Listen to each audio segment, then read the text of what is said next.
If you want to know whether a new warehouse hire will still be with you in 90 days, look at their first week.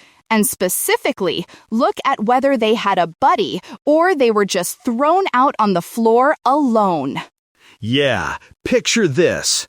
New hire number 1 gets a quick tour, signs a stack of forms, sits through a safety video, and then someone points at a row of racks and says, "All right, you're over there. Follow the others." That's it. Sink or swim. Now compare that to new hire number 2. Same tour, same paperwork, but when they hit the floor, they get introduced to Carlos. And the supervisor says, "Carlos is your buddy today. He's going to walk the route with you, show you the pace, make sure you know how to do this safely. If you have questions, go to him first."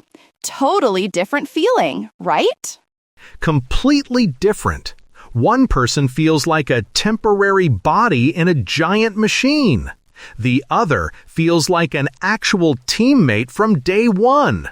And that tiny difference shows up later in safety numbers, rework, and whether they quietly disappear after the first week.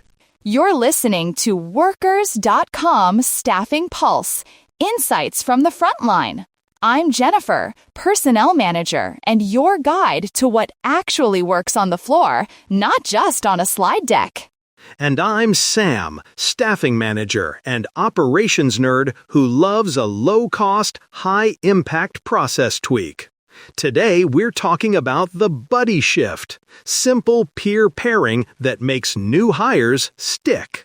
If you staff or supervise warehouse, manufacturing, or light industrial teams, or you're about to start one of those jobs yourself, this is one of the most practical tools you can use without blowing up your schedule or budget. Let's dive in. All right, let's define the real problem we're trying to solve. Because most companies will say, "We already have onboarding. We have orientation. We do safety." And you probably do. The issue is the gap. There's the classroom version of the job, videos, handbooks, maybe a quick demo, and then there's the actual job at 2 p.m. on a busy Thursday when 3 trucks just backed into the dock at once. Exactly. On paper, the new hire knows how to lift properly and where the emergency exits are. On the floor, they're wondering, am I moving fast enough? Is it okay to ask for help? Where do I really put this pallet if the usual spot is full? And what happens if I mess up?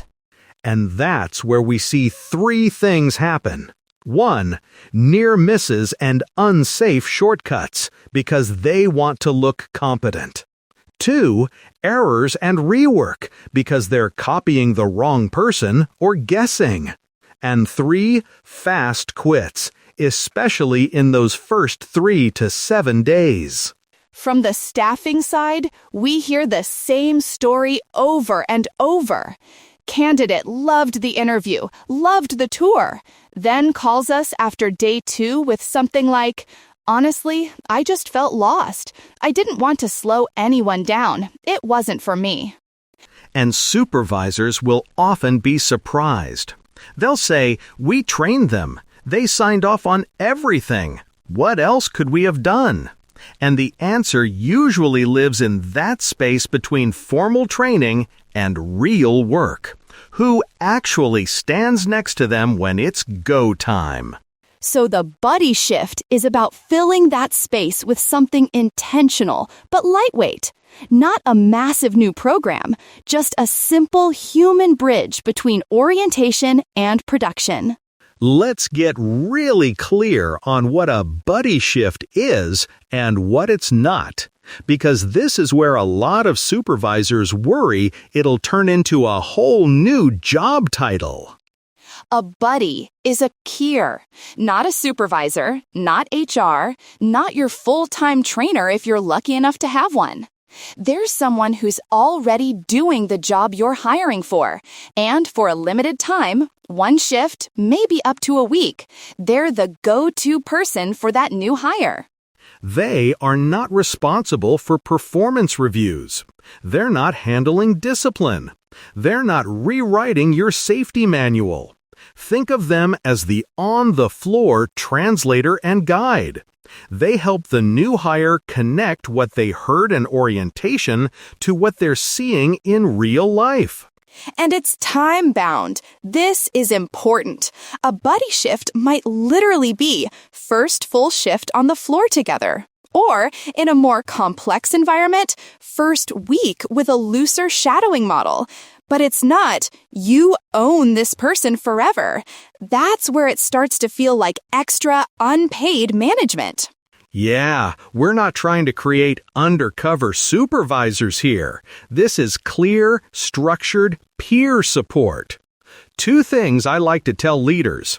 1, the buddy doesn't have to be perfect. They have to be steady. And 2, they don't need a binder. They need 3 to 5 clear expectations. So if you're an employer or a staffing pro listening and thinking, okay, I could maybe do this, let's talk about how to set it up so it actually works with your staffing and production plans, not against them. First question everyone asks: how do we pick the right buddies without pulling our best people away from their work? Here's the mindset shift. A good buddy is not always your top producer on paper. You're looking for 3 things. 1, consistency.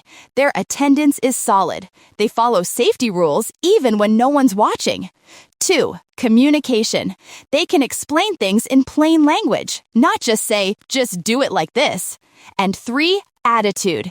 They don't roll their eyes when someone asks a basic question.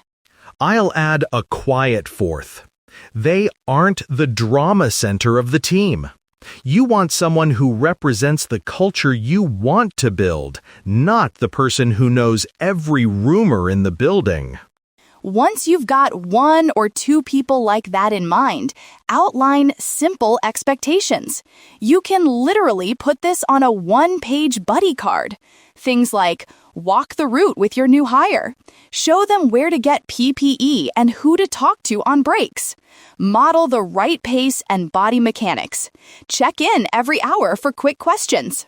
Operationally, this is where supervisors worry, won't this slow my line down? The honest answer is, for that first shift, yes, that buddy may move a little slower. But here's the trade-off: fewer mistakes, fewer safety issues, and fewer day 1 or day 2 no-shows. Right. Every time a new hire quits after 2 shifts, you pay for it in overtime, burnout, and replacement recruiting. A single, well-run buddy shift easily pays for itself by preventing even one of those quick losses. So, practically, how do you fit it into the schedule? A few options. 1, plan your new starts on days when your best buddies are already on the schedule. Don't start all new hires on random days. 2, cap how many new hires a buddy supports at once. Ideally, 1 at a time for that first shift. And 3, treat the buddy work as part of their productivity, not a distraction from it. You can let your leads know, Carlos might pick a few fewer orders today, but he's saving us 3 training calls and at least 1 rework tomorrow.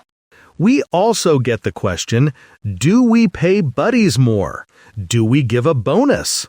You don't have to build a complicated incentive plan, but you should absolutely recognize the role. That could be a small hourly bump for that shift, a gift card, or just very visible appreciation and first pick for overtime or preferred shifts once in a while. The key is that it feels like an honor, not punishment. Rotate it. Say, we're choosing you as a buddy because people trust you, and we want new folks to learn from the best example. That alone makes a big difference in how willing your team is to step up. All right, let's zoom into the concrete. What does a buddy actually do during that shift?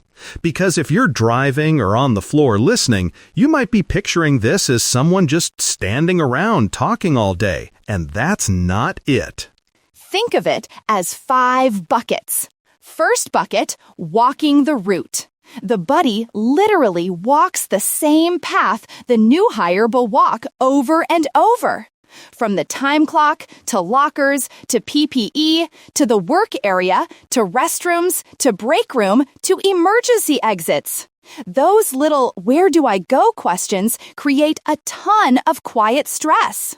Second bucket, modeling safe pace. Not superhero pace, the right pace.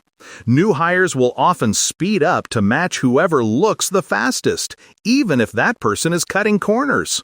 A good buddy shows here's how we move efficiently and still follow the rules we just covered in orientation. Third bucket, unwritten rules. Every workplace has them, where people really put things when the designated space is overflowing, how brakes actually work when the line is slammed, who you talk to if the scanner goes down. A buddy is allowed to say, "Okay, this is how it really works here, and here's how to do that in a safe, respectful way." Fourth bucket, translating supervisor instructions. I can't tell you how many times a lead gives a perfectly reasonable instruction that just lands as noise for a nervous new hire. The buddy can say, "So when she says, 'check your labels twice,' that means before you wrap, literally stop and look at every label, like this." And the fifth bucket, being the safe question person. This might be the biggest one. The new hire knows they're not bothering the supervisor every 5 minutes. They've got a named person whose job for today includes answering those basic "is this right?" questions. From the employer side, you can even script a couple of questions for the buddy to ask. Things like, "How are you feeling about the pace?" or "What's one thing that's still confusing you?" It opens the door so the new hire doesn't have to work up the courage to speak first. Now, I want to flip to our job seekers for a moment. Because if you're starting a warehouse or plant job and you're lucky enough to get a buddy, how you use that relationship can really shape your first 30 days. Yes, this is not just free help. This is your chance to learn faster and show that you're serious about the role without being annoying or overstepping.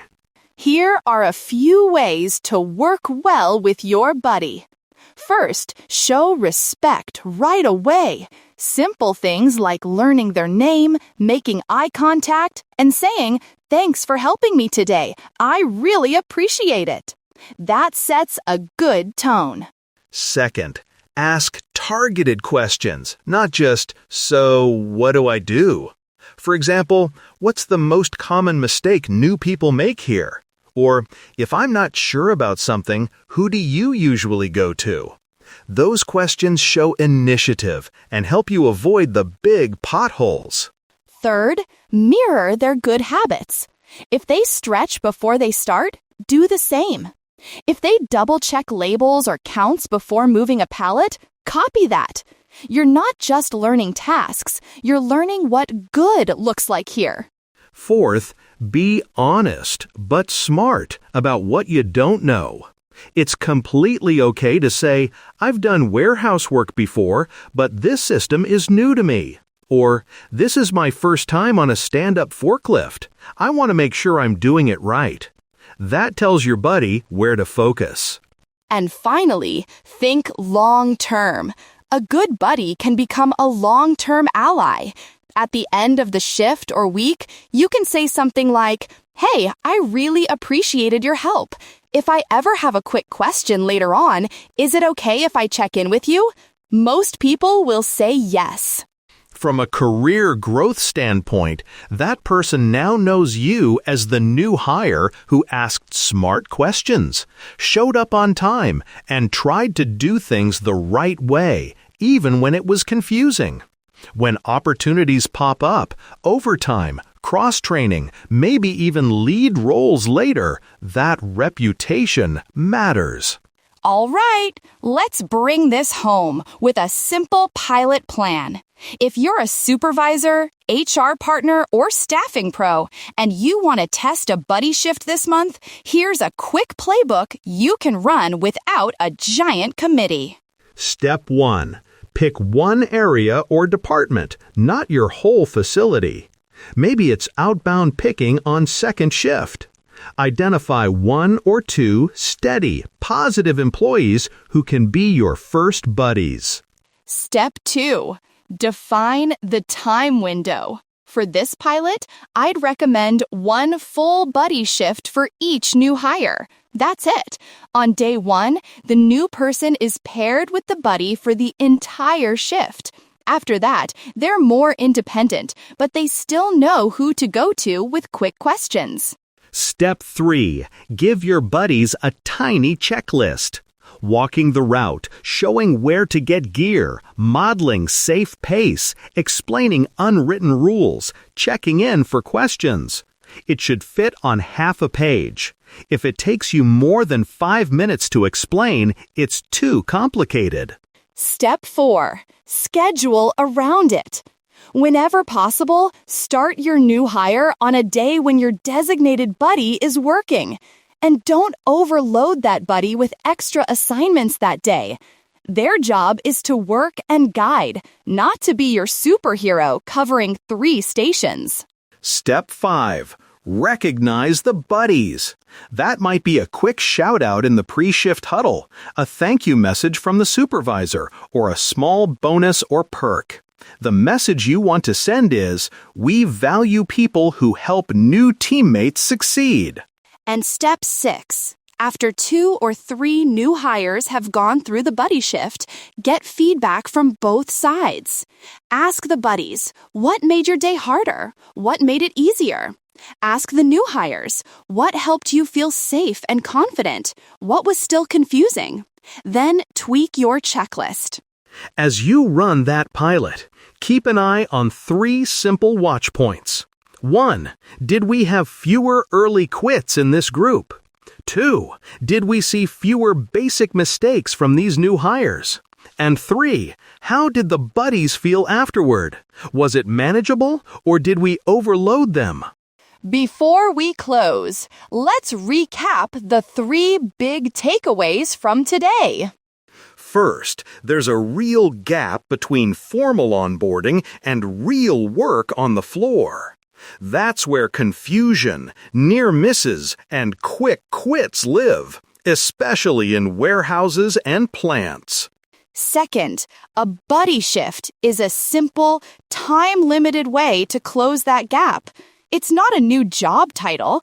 It's structured peer support, walking the route, modeling safe pace, explaining unwritten rules, and being the safe person for questions. And third, when you set it up intentionally, choose steady buddies, give them a short checklist, recognize their effort. You protect productivity, improve safety, and give both employers and job seekers a much better shot at a successful first month.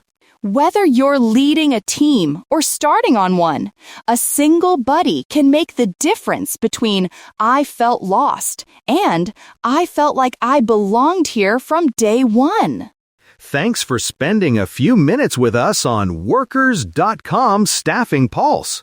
Put one small buddy experiment on your next new start schedule and see what changes. Until next time.